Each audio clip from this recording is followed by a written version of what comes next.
Hello বন্ধুরা। তো দেখো, আজকে আমি বাড়িতে লাল লাল ঝাল ঝাল করে ডিম কষা রান্না করেছিলাম। তো সেটাই আজকে খেয়ে দেখছি। তো খেতে খুব ভালো হয়েছে। আমার বর আগে খেয়েছে, আজকে রাত্রেবেলা ডিনারে এটা রান্না হয়েছিল। তো ও আগে খেয়েছে, তারপর আমি খেয়েছি। তো আমার দারুণ লেগেছে, ও বলেছে সাংঘাতিক হয়েছে। তো চলো তোমাদের সঙ্গে শেয়ার করি এরকম ডিম কষা আমি কিভাবে রান্না করেছি। আমি জানি তোমরা অনেক ভালো রান্না করো, তাও তো প্রথমে কড়াইতে তেল গরম করেছি, তেলের মধ্যে নুন আর হলুদ দিয়ে ডিমগুলোকেও ভেজে নিচ্ছি। ডিমগুলো আগে সিদ্ধ করে রেখেছিলাম। তো ডিমটা আমি একটু ভালো করেই ভাজা করি, অনেকে না ভেজেই রান্না করে।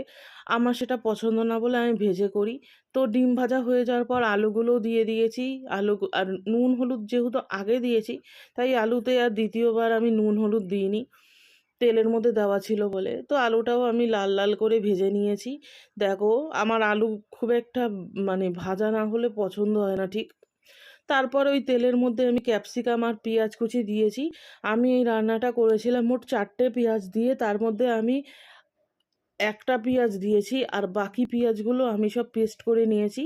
তো এখানে রয়েছে আদা রসুন পেঁয়াজ কাঁচা লঙ্কা গোলমরিচ গোটা গরম মশলা তেজপাতা, সব কিছু আমি এর মধ্যে পেস্ট করে নিয়েছি।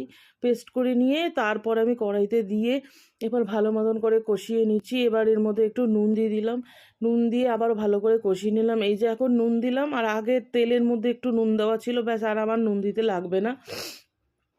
কাঁচা নুন শরীরের জন্য খুব উপকারী। তারপর আমি এর মধ্যে একটু হলুদ, একটু জিরে, একটু ধনের গুঁড়ো আর লঙ্কার গুঁড়ো দিয়ে দিয়েছি। দিয়ে এবার ভালো মতন করে কষিয়ে নেব। মশলা যাতে পুড়ে না যায় সেই জন্য আমি এর মধ্যে কন্টেনারটা ধুয়ে জলও দিয়ে দিয়েছি, কারণ ওটাতে তো অনেক মশলা লেগেছিল সেই জন্য। তো দেখো, মশলাটাকে আমি এবার কষিয়ে নেব ভালো মতন করে জল টল দিয়ে। এবার যতক্ষণ না মশলা থেকে তেল ছাড়ছে ততক্ষণ ধরে আমাকে এটা কষাতে হবে। তো তোমরা দেখতেই পাচ্ছ আমি ভালো মতন করে কষিয়ে নিয়েছি।